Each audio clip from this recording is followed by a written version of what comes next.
Hello viewers, this is Jared from Jared Production Studios and welcome back to yet another video. If you do enjoy, as always, go ahead and like and subscribe. I'd greatly appreciate it.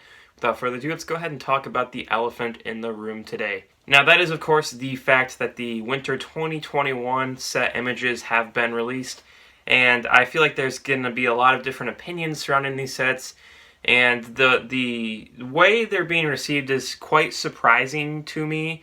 I just want to go ahead and discuss that today and why I find this kind of interesting, not just the set choices, but the principles surrounding the sets. I think could really shape LEGO Star Wars to be something different, and we're going to see that in the next couple years here. Let's go ahead and get started. Now, the first set I want to talk about is the Micro Fighter here. I just want to get this out of the way. It's nothing special. It comes with the Episode 4 Han Solo, which is kind of disappointing. In fact, I remember the rumor video stated that this was supposed to be a Kessel Run Millennium Falcon with the Han Solo, the Star Wars story minifigure. So, a little different here, and it's really just a ripoff of the 2014 Millennium Falcon. I really wish they would have done something new here. If it sells, it's going to sell. I'm not going to buy it. I don't really buy microfighters. But again, just why do they keep making the same things? I just don't understand.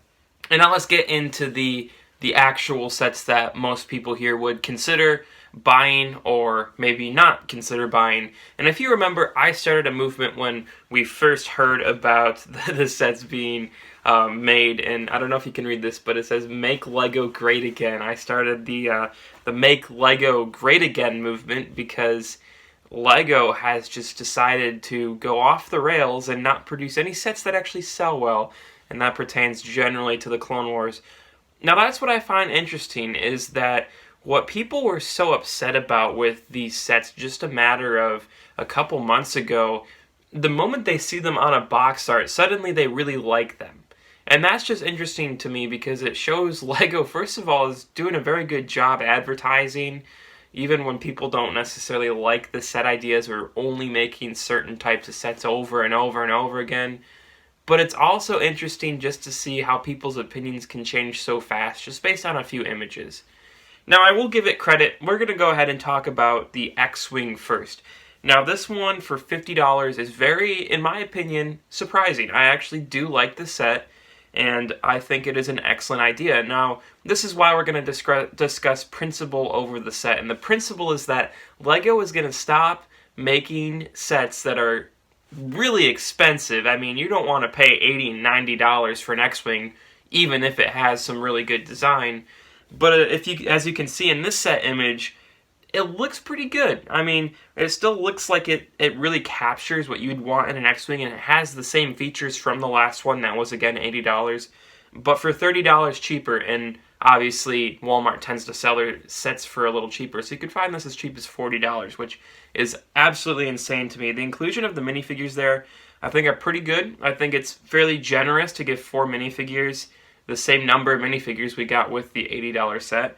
And you get the Leia, and you get, obviously, R2-D2 and Luke Skywalker. And then the one that's really interesting to me is General Jan Dodonna, and this is a minifigure we haven't seen before, so this is going to draw a lot of people, a lot of original trilogy fans just for that set. Now, the other set that I want to talk about real quick is the TIE Fighter. Again, you guys have probably all seen these images at this point. It's been out for almost 24 hours now, so if you haven't seen it, you're just a little late to the game. But the X-Wing itself, not much I really want to say about this one that hasn't already been said. Other than that, I think it looks better than I expected for $40. Again, I saw the set leaks a little early.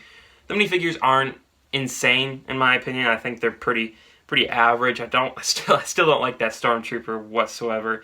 But again, the box art makes this set look pretty good, and once again, for $40, you can't go wrong. If you want a TIE Fighter, I would much rather, buy a set like this than pay $70. So you're talking, you could almost buy 2 of these for the price of what one was a couple years ago. So I think that's just good, in my opinion. I don't like the set choice, but the idea is good. They're scaling down the set while still keeping detail. I think it looks fine.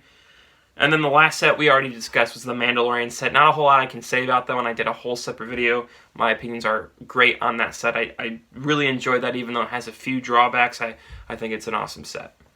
Now, I just want to discuss the the controversy around it. And what I find interesting is how many people have gone from just flat out hating it to just accepting it in the matter of literally the last week, it seems like. And that has to do again with the set images, but also the fact that LEGO is going to be drawing on trying to appeal to the sort of mid-range audience, which really doesn't have $80 to spend on sets. Instead, they're going to make it much more affordable. And that's what I really like about this wave. You know, the sets, if I had to choose, I wouldn't choose another X-Wing and a TIE Fighter.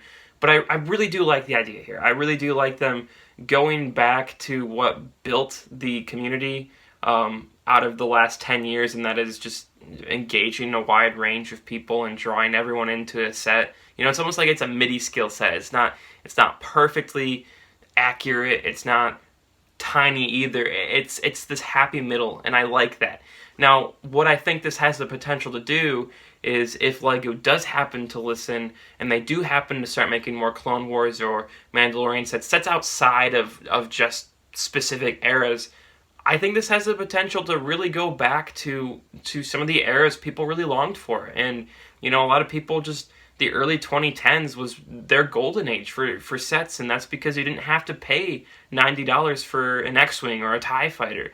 So I really hope LEGO continues to draw on this, and I really hope they reflect into this era that you don't have to make your sets super detailed and make them really expensive for people to buy them. You can scale it down a bit and still attract more people than what you would have otherwise. So I actually, my opinions on it, again, not the sets I would choose here. I would much rather go with Clone Wars, but I just think all around, you can't really complain with what you're seeing. If they were to make a TIE Fighter and X-Wing, the last thing I'd want to see is them making near $100 sets. This is perfect for me. I don't think it could go better, hearing that we're getting a TIE Fighter and X-Wing, seeing these images and the price.